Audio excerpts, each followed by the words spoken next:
Jackie Jones, yeah. All right, I'm back. Jackie Jones here at the Jackie Jones Show over on IYHWrestling.com. We got a lot of news to get to. Let's get right to it. New tag team champions in WWE. That's right, Epico and Primo, the Colognes, along with Rosa Mendez. She's finally found some use in the world of wrestling. And they beat Air Boom on an untelevised house show in Oakland. This doesn't happen very often. Yeah, I can see both sides. It definitely adds something. When the titles change on a house show, you don't expect it. Sometimes you think, I'm going to a house show, I'm going to see some matches, but nothing important will happen. On the flip side, Air Boom's had the titles for a long time, and I really think the tag division needs a lot of help. People aren't that interested in it. I actually am the minority. I think there are some good tag teams in WWE, but you need to showcase them. You need a reason for people to care about them. Changing the title on a house show, it's good for the people there. It's good for people to think that something might happen on a house show, but I don't really think it helped the new tag champs or Air Boom. It didn't really seem like a big deal when it doesn't happen on TV. All right, Honky Tonk Man's been added to Legends House. That's pretty sweet. Now, I announced last week Roddy Piper will be in it. This is really the show I'm looking forward to in the WWE Network. A bunch of old retired wrestlers, not necessarily old, but retired wrestlers, stuck in a house together. They film it. This really sounds like can't-miss stuff. Now, the WWE Network itself has been pushed back till fall. So, hopefully that's a good sign. Maybe it means they're trying to, instead of rush it, get everything organized. And hopefully it's not a bad sign, meaning they don't know what they're doing. Of course, this weekend was the final wrestling show at the ECW Arena, the end of an era. Now, it was a double show. It started out with the CZW Combat Zone Wrestling Farewell to the Arena, and that was headlined by the past, present, Ultraviolet Icon Rules Deathmatch with former owner John Zandig versus current owner DJ Hyde. I'm sure that was a bloody mess. And then following that, on an iPay-per-view was Evolve 10 Tribute to the Arena, and that was main evented by Johnny Gargano versus Ricochet for the Dragon Gate USA Open the Freedom Gate Championship. Now, they filmed a lot of surprises on the show, of course. Joey Styles, oh my God! You can't get much better than that. Pretty cool of Joey Styles and WWE for letting him do this. Balls Mahoney, New Jack, JT Smith, the man who's basically almost crippled, looked like he was crippled, being thrown over the top rope outside the ring. Amazing guy. Todd Gordon, one of the founders of ECW, Eastern Championship Wrestling. Mostly, Paul Heyman gets almost all the credit, but Todd Gordon was the money man to originally. They also say he was the guy who found the ECW Arena itself. A lot of Combat Zone Wrestling guys, just incredible Sabu. And then it was a big angle at the end of the show, which I've heard a lot about, and that was where Sami Callihan, that's right, the man who rips up signs out of the audience and no shows in your head, he came out there and he attacked Sabu and cut a big promo saying about how ECW gets all this praise, and this is now the end of it. He said, I'm putting the end of the generation of extreme, however you put it, and now it is all about me, Sami Callihan. Sounds like a pretty cool angle. And then the next day, he put out a YouTube video apologizing, saying Evolve made him put out this apology video, and basically he apologized, but then he said it was null and void, and everyone out there didn't agree with him. They can either come find him or they can go and die. So I see a lot of big things for Sami Callihan. He's getting a lot of pushes in all the different big top indie shows, and he's really getting his name out there. And it's too bad he no showed in your head, but he may appear here very shortly. Who knows? But so anyway, I'm looking forward to following that. I think he'll probably go on to a few Sabu, maybe Tommy Dreamer, some other ECW guys. Sounds pretty cool. The third incarnation of the Four Horsemen are going to be inducted into the WWE Hall of Fame. This was on Raw last week. First of all, awesome, the Horsemen. I mean, I grew up watching the Horsemen. The greatest faction of all time. Definitely deserved to be in it. Some people are saying, well, Ric Flair being it twice. There's rock and roll bands where guys will be inducted twice. They'll be inducted once for the band and then once for their solo career. And Ric Flair is definitely one of those guys. He should be inducted for his career. And the Horsemen should definitely be inducted. But to me, the big issue was Noel Ole Anderson. Now, I understand he wouldn't be there. He doesn't like WWE. But at the same time, in my opinion, if you're inducting the 4 horsemen, you have to, at the very least, include the 4 original founding members, and I would also, you have to include J.J. Dillon, which they are, which is good. I know people are saying, well, he wouldn't be there, whatnot. The WWE Hall of Fame's not necessarily a thing you take seriously, but to me, that doesn't matter. If you're putting in the group, you got to put Ole Anderson in, if he shows up or not. I'm not saying you got to make a big deal about it. Put him in. I know it's arguably the greatest faction of the Horsemen. They skipped over Lex Luger as well. I would like to see Luger get a nod too, but I'm not going to go overboard, so you got to induct everybody that's ever been in the group. But I just think at the very least you have to induct the guys that created the group. And Ole Anderson was one of the founding members. And it looks like Ric Flair will actually be there to give the acceptance speech.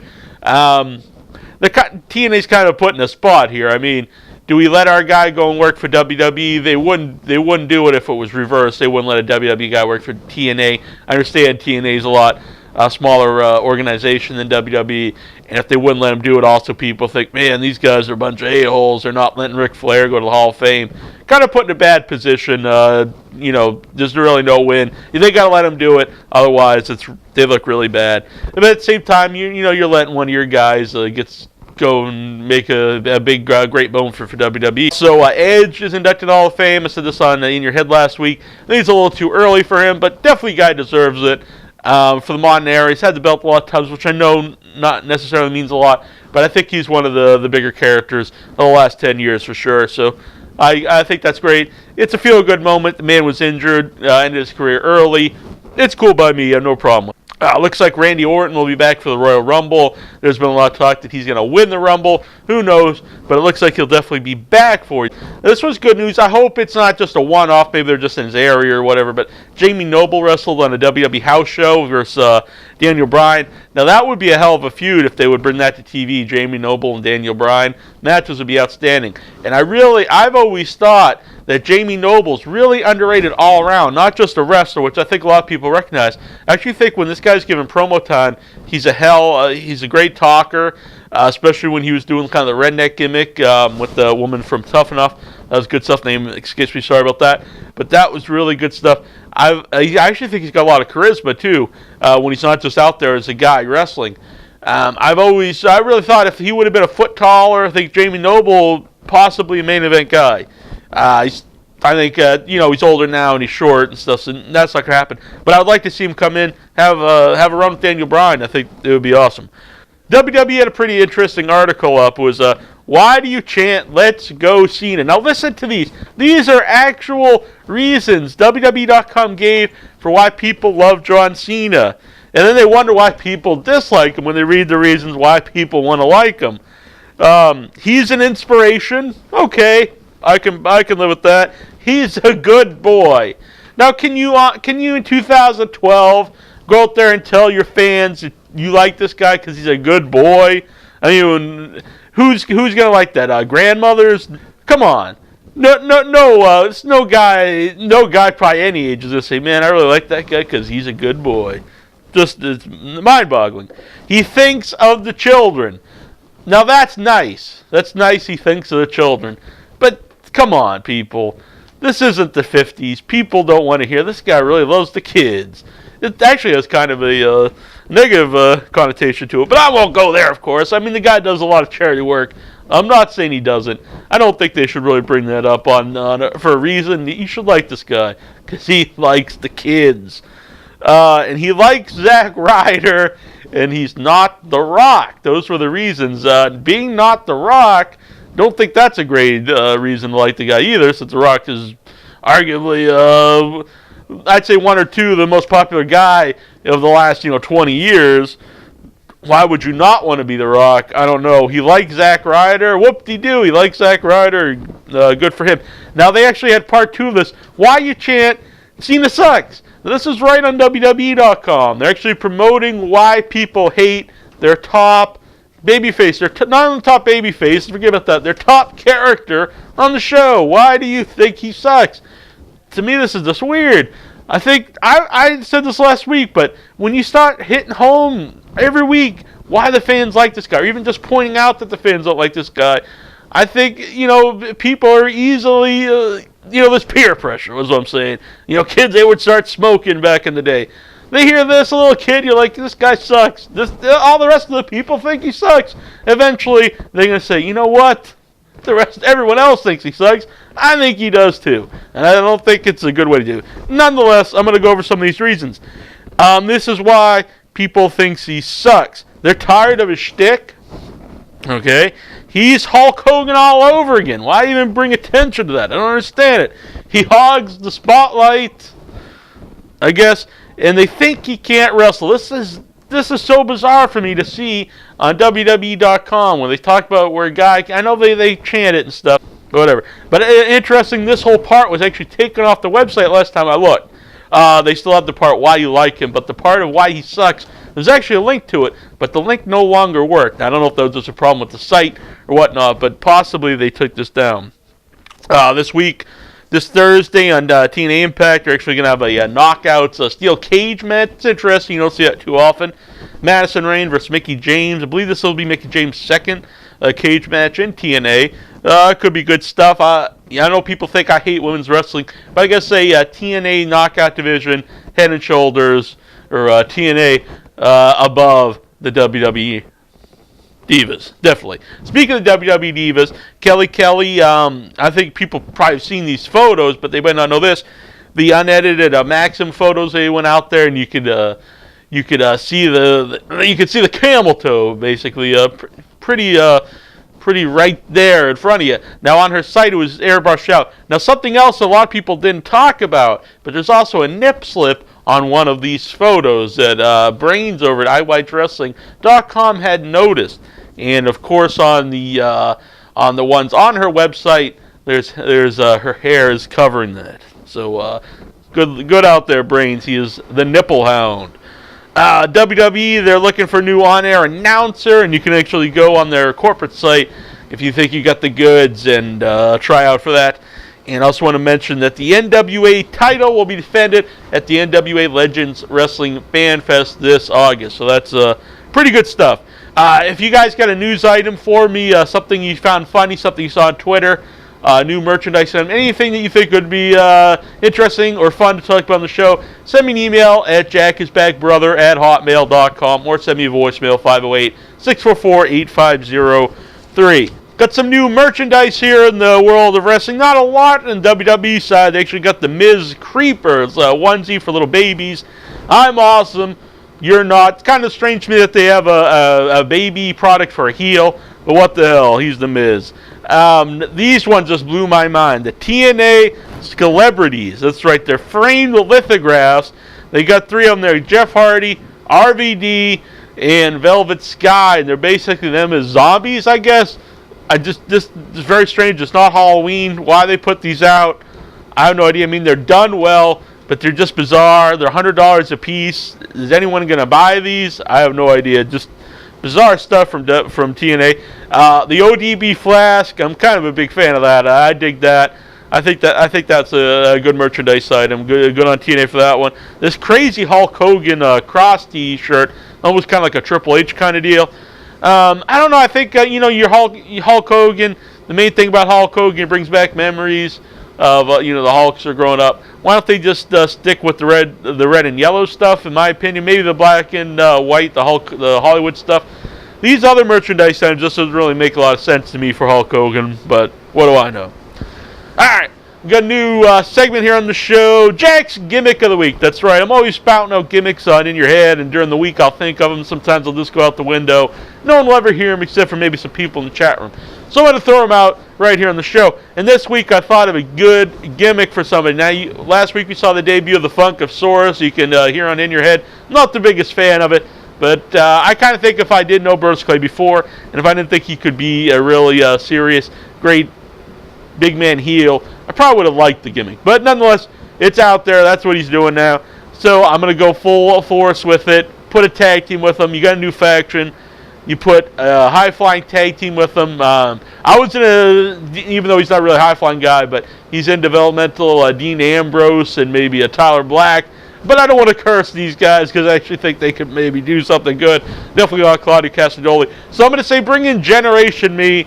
put a couple wings on these guys, a couple purple fedoras, and call them the Funkadactyls. Hell of a tag team, Funkadactyls. I like it. All right. Got questions here submitted by the fans, and you can email me at jackiesbackbrother@hotmail.com to submit your own, or send them on Facebook. Brains, he wants to know, who in your opinion are the top free agents in wrestling? These are guys, while the indie scene's not signed by the top two. Now this guy, I think he's still young yet, he's still kind of green, but I think you should sign, one of the two should sign this guy early, and that is Wuhan Nation. I see a lot of potential in this guy. I think this guy, in a couple years, maybe in a year, people will really be talking about him. Even though the guy no-showed us, ripped up our sign, I actually think Sami Callihan's a really talented dude. I think he could make it. He's smaller maybe, but that doesn't really mean that much anymore. I mean, look at Daniel Bryan, Evan Bourne and stuff in WWE, but maybe he'd be more suited for TNA. But I definitely think this guy, a talented guy, good talker, charisma, good wrestler. He could be up there. Let's see. Everybody thinks Colt Cabana. He had his chance. I just don't see Colt Cabana working in WWE, even though I think he could. But you'd have to push him the proper way. He's not like just a typical wrestler you could just throw out there and let him do matches. He's got to get the promo time and stuff. So, but I could definitely see him there. Adam Pearce is actually a guy I think WWE could take, or TNA, whoever. But WWE, you could take him. You could come up with a really good gimmick for the guy. And I don't mean like the Funkasaur or something crazy, but kind of like $1 Million Man. Anything interesting. Come up with a fairly good gimmick for the guy. I'm kind of tired of people just coming in as Joe Blow, whatever. Come up with a fairly good gimmick for the guy. You could plug him in there. He's a good all-around wrestler. He has a good look. He can talk, and I really think he could be a guy that could excel in WWE if he's going to be given the shot. So I'd like to see him get there. I'm sure there's a lot of people that I'm forgetting right now. What the hell? All right. Brandon Leveach wants to know, if Lesnar was to come back for a run, who would you like to see him feud with? Brock Lesnar. Love Brock Lesnar. I don't think SmackDown's been the same since Lesnar left. I don't think we'll ever see him come back full-time. In a way, I don't want him to, because I think then, they'll get in their mind, we've got to humble this guy. He walked down on us. We got to, make him repay his dues. Don't want to see that. But I do I love the guy. I'd like to see him come back. I really think him and Undertaker would be awesome at WrestleMania. They had the backstory when Undertaker was watching them. And I think it would be it's a huge, really big time match. Lesnar, Undertaker, WrestleMania. You have to have a marquee guy to fight Undertaker with the streak on the line. And I think, unlike most people, this guy, you'd actually have some doubt who's going to win the fight, who's going to win this match. Normally you can think, well, Undertaker's going to win no matter what. And I think they probably would put Undertaker over him. But you'd actually have some doubt, because you think, well, this guy, Brock Lesnar's coming back. They got to put him over big. Maybe he's going to end the streak. I don't think you really have that with Triple H. I guess there's always maybe he will. But I think Brock Lesnar, Undertaker, I think it would be an awesome match. I'd like to see it. It would definitely be a big-time marquee match. And I think there would be doubt on who would win. So I'd like to see that. Do you see a comparison between Brian Pillman and CM Punk? Now, none of this came up on WWE Classics. It was on Legends of Wrestling. And I think technically there is a connection, because they both did the shoot promos. And I can understand that. And both guys walked out of the company. I think they're a lot different styles. I think Punk's a more sarcastic guy. Pillman, much more serious guy.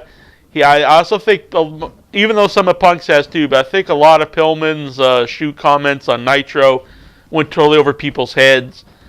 And as much as I like Pillman, like I said, I think Punk is a lot more successful with it, even though maybe they've gone too long with his shoot stuff. But Punk, the Summer Punk, his stuff with John Cena, to me, some of the most epic stuff we've seen in wrestling in years.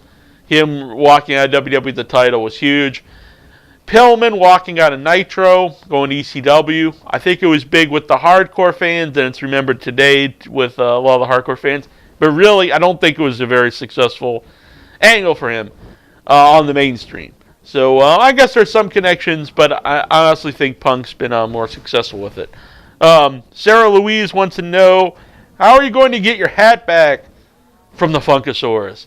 That's right, last week Funkasaurus debuted with a red hat that I've worn on the show. I've worn at the Fan Fest. And I don't know, maybe I'm going to have to send the Funkadactyls in there to retrieve my stolen hat. What's up, Jack? This is the Horror Nerd on the forums. Got a couple questions for you. What do you think it would take to truly shake up WWE and TNA to get them to change their ways?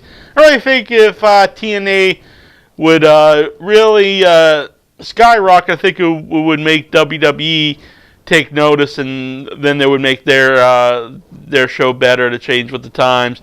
And they bet now WWE is not in trouble. Obviously, they're doing blockbuster business. Everyone's saying, but as a fan watching the show, I think for the most part, still you'll see glimmers of stuff like the Summer of Punk, but overall, it's not what it used to be. Now, I think if another promotion was actually doing something different, like if TNA actually would take off, or any promotion, it doesn't be TNA, and they would be getting good ratings, catching up to WWE, maybe passing it, doing something different that would make WWE actually change what they were doing, and just like the Monday Night Wars. Other than that, I don't know. I think it really depends. Someone catches on, and they got to get behind them. That can happen anytime. New writers come in. Things can change fairly quickly. And sometimes it takes a while for the fans to take notice and the ratings to reflect that. But I think so it's a combination of things. They got to get behind somebody who really catches on and not be afraid to continue doing that, even if the ratings don't change overnight. If you had to hire one wrestler or fire one wrestler from both TNA and WWE, who would you hire? And who would you fire? It's always nice, put someone out of a job. I don't want to see you guys make a living. But I won't think of it that way. Just think of a guy, to me, let's see, in TNA, that's just, every time I see him, just like, man, I just don't want to see this guy anymore. That's RVD. I used to love watching this guy in ECW, look forward to his matches, every pay-per-view. It was like an epic thing. WWE, not so much, but he did some good stuff there. TNA now, to me, just seems like he doesn't care. I'd like to see him gone from TNA unless he can get like a fire under him and he could do something good. Who would I like to see TNA hire? Well, it used to always be the go-to thing was get rid of Russo and hire somebody else, but Russo's been replaced. I would like to see them hire a new arena and not necessarily go there every week, but get out of the Impact Zone. Maybe I could say fire the Impact Zone. Fire the Impact Zone, move the show around. When they're out of the Impact Zone, the atmosphere of the show is so much different, especially on the live pay-per-views. In WWE, I like to see them bring in Sid Vicious. I still think you got this built-in storyline. They own the footage of the horrendous leg accident. Just the comeback story writes itself. I don't think you can, have him there for years or whatnot. Show this footage of this guy, this horrendous broken leg, broken in half. For the vast majority of the audience, they don't know he's done indie since. Just show vignettes that this guy's been training for comeback for 10 years. I think it would just be an amazing story. Plus, he has been around for a long time. And I don't care what anyone says, when you bring in a big-name guy from the past, hasn't been there, gets a big pop. There's so many things working there. The comeback story, you haven't seen him for a long time. And then just instant babyface. You want to see him win, maybe build up to one title match. And then imagine this. You do all this, title match, the guy beats him. That is some mega heel heat there. This guy come back from a broken leg, and this friggin' heel champion beats him anyway. Makes him tap out. I'd like to see that. Who would I like to see fired from WWE? Not necessarily fired, but I'd like to see Michael Cole out of commentary on Raw. Bring back JR. I know everyone says it, but it really adds a lot, and Michael Cole really takes a lot away. But I do think Michael Cole is a good heel character. I'm not saying fire the guy. Just fire him from commentary. Are you a gamer? If so, do you play WWE 12? What system and what do you think of it? It's a setup forward from the past games, but It's nowhere near No Mercy. Your Fire Pro returns. I do not play games. I haven't played a game since the N64. Man, No Mercy. Good times. Love that. I'm going to go way old school. Tag Team Wrestling. Now, that was a game. That was pretty fun. How about Pro Wrestling? Yeah, the friggin' Piranha guy gnawing people's heads. You had Starman, the Genghis Khan guy. I dig that. But seriously, No Mercy. Those N64 games couldn't be beat. I can't speak for the new ones. I mean, maybe they're great. I don't know. I honestly have not played them. UNOB, keep up the great work with the shows. Long live in your head and without your head. Can't wait for it to return. Hopefully it'll return very shortly. Want to thank everybody for listening to the show. Give it a big thumbs up. Leave a comment. If you send in a question I didn't get to, I'm going to get to it on a future edition of the show. There's a couple good ones I really want to spend some more time on. Send in your future questions, your comments. And if you find a cool news item, a funny Twitter war, funny merchandise, wrestling related, anything you could think of that you'd like to hear me talk about, send it over to jackisbagbrother@hotmail.com.